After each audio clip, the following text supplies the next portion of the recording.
Good morning, my app are back. Here's the plan, switches. Today Bapa Jess is making a start on installing the first of the 40 plus smart switches we've got. We'll show you him getting to work on that, and I'll talk a little bit about the smart switches and whether they're local or cloud-based or Wi-Fi or Zigbee or any of that switch related stuff. There will, of course, be more work on painting, there'll be more work on cabinets. Oliver's making a start on something new today, and there might be other bits and pieces going on. We are missing, at the moment, I think it's just 2 guys from the crew. What could possibly go wrong?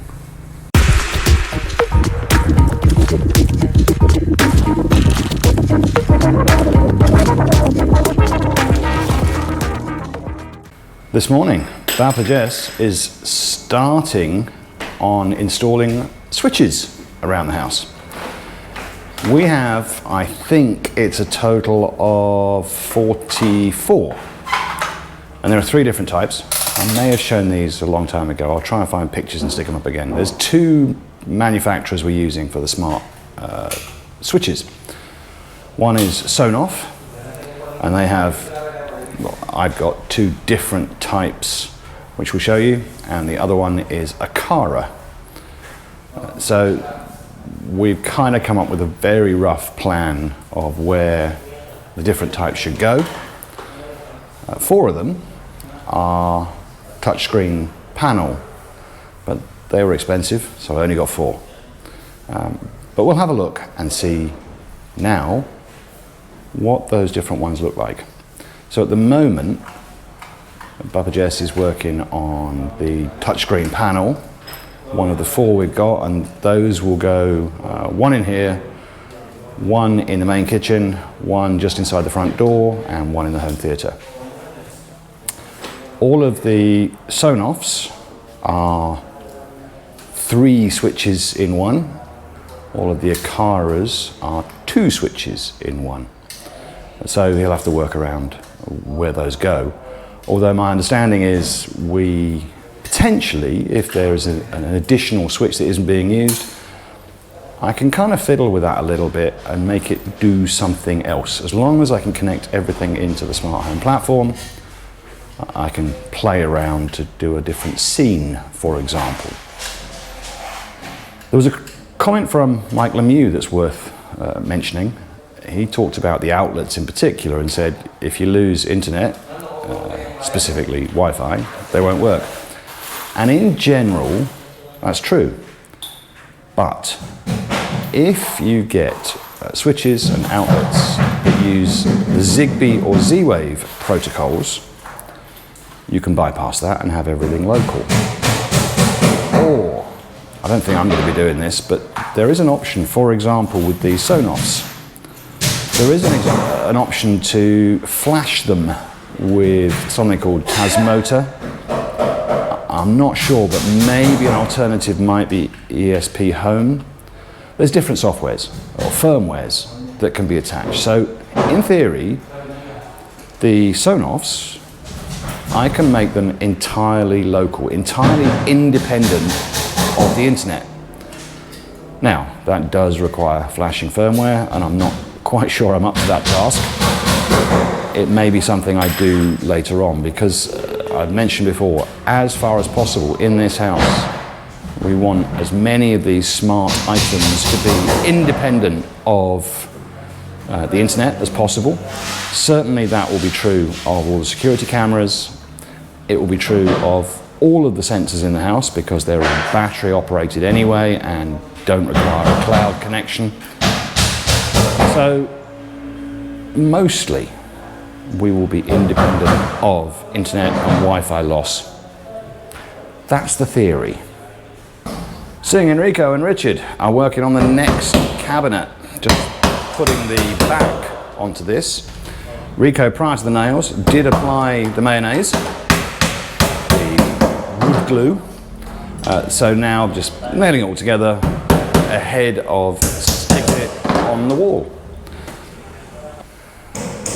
Ernie doing some finishing touches to painting on the door to Alex's room. The walls, the skirting board, the ceiling. By the end of today, in this room, will be finished.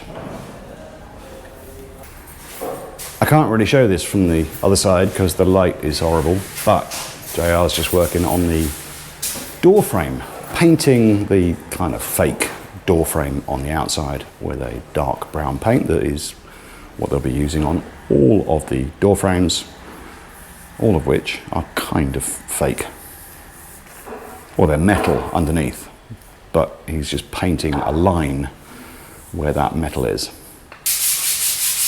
Willie is once again in the dirty kitchen. I don't know if this is step 8, 13, 18, no idea, but still working on the kitchen cabinets in here. Erwin is working on drawers for the dirty kitchen. He must be getting sick of the sight of grey paint. But I think there's still an awful lot of grey painting to be done. Oliver and Carlito are constructing the post where the utilities come onto the property. So this is where electricity will be fed in and internet comes in the same area. Hunter is in the spa, rolling again. Got the paint roller, doing what looks to me like the first of the finishing coats of paint in here. Haven't seen Toto this morning, not sure if he's around. We are missing Erwin and Elson today. They've been for one day only, shifted off to a different site. Yesterday, we had the gardening crew in. When I say the gardening crew, I mean the family. I think yesterday it was Bapa Dong, one of the twins, I think it was Sandy, was here. It might have been Windy. I still struggle to tell them apart after all these years. I think John Ross was helping and a couple of others. So starting to put some of these new fruit trees in this area along the south side next to the basketball court. This area ultimately will be a mini orchard of sorts. The trees are in, some of them, but now I've got to go back and mulch around the bases. I'm just going to put dried grass clippings on there to try and keep down, suppress weeds growing or grass growing back just there, as long as the grass I put in is dried. There shouldn't be any seeds in it. It should just keep down anything that wants to grow around the bases. That's the plan. I've seen it done elsewhere. I'll see if that works. It's 4 o'clock, or just after, actually. There is no overtime today, and they're not working tomorrow. So they'll be back on Monday. Before we go and have a look around, contribution today is from Bob Twid Philippines 101, who said, I was on a diabetes awareness website. It asked if I accepted cookies. Is that a trick question? Right, let's go and see what's been going on today. Before we go inside, a quick thank you to everyone who put in comments relating to these windows and the question of whether they were fundamentally done incorrectly with windows tracking on the outside. There were comments to say, yeah, it's not right. There were comments to say, it's okay. As with many things, as I'm learning in the building business, there's not always an absolute right or wrong. Different ways have advantages and disadvantages. Given the fact that there is, as far as I can tell, no absolute on this, we're going to stick with what we've got. Not having them redo anything, it would take a lot of time, a lot of money, and I don't actually see any benefit, and I definitely don't want to put the screens on the outside. That would create the potential for too much damage. One of the issues that is a question mark is security, and having these tracking windows on the outside might be considered a risk because it might be a little easier for someone to actually remove the windows. In our case, even if they do that, there will be bars on the inside. So it won't get them very far just to remove windows. That will not give access to the house. So things stay as they are now. Oliver and Carlito have, as far as I know, finished this utilities pole. They've still got to remove the form at the bottom where the concrete's been poured. I believe everything else is done as far as this pole is concerned. There might be a little more to do, just looking at it, in terms of fixing it nearer the top of the wall to the wall. But I'm not sure. We'll call it done for now. In the dirty kitchen, we have grey painted drawers lying idly around, waiting for installation. I don't know whether the infrastructure for them to be put in is all in place yet. I can see some of it is. There may be more work to do on the cabinets beneath the countertop before these can go in. The shelves themselves, the cabinets up top, all look rather nice and sparkly white at the moment. By the way, if you made it this far, here I go again. If you made it this far and you haven't yet hit the like button, most of you by now know that our benchmark is pretty low. If this video has not made you violently ill, would you mind hitting the like button? That's all it takes, just not violent, and it's got to be violently ill, a little bit queasy, that doesn't count. If you're not violently ill by this point, please help us out here, hit the like button. And if you are not so far subscribed, consider that for us. It, of course, helps. Right, let's go and see what else has been going on. In the main kitchen, it's been quite a few days now since we last had the modular kitchen guys in. I don't know when they're planning to come back. We'll see if we can get an update on Monday. In the master bedroom, we have two switches just here. One of them the touchscreen panel, one of them the three-gang or three-switch switch. I assume all connected up. We'll find out at a later date exactly what each one is connected to. Given that they're smart though, as I've said, I can kind of fiddle with what they actually do. We have one more cabinet installed in the master bedroom walk-in closet. So this one has openings on two sides, and that's my beautiful as ours.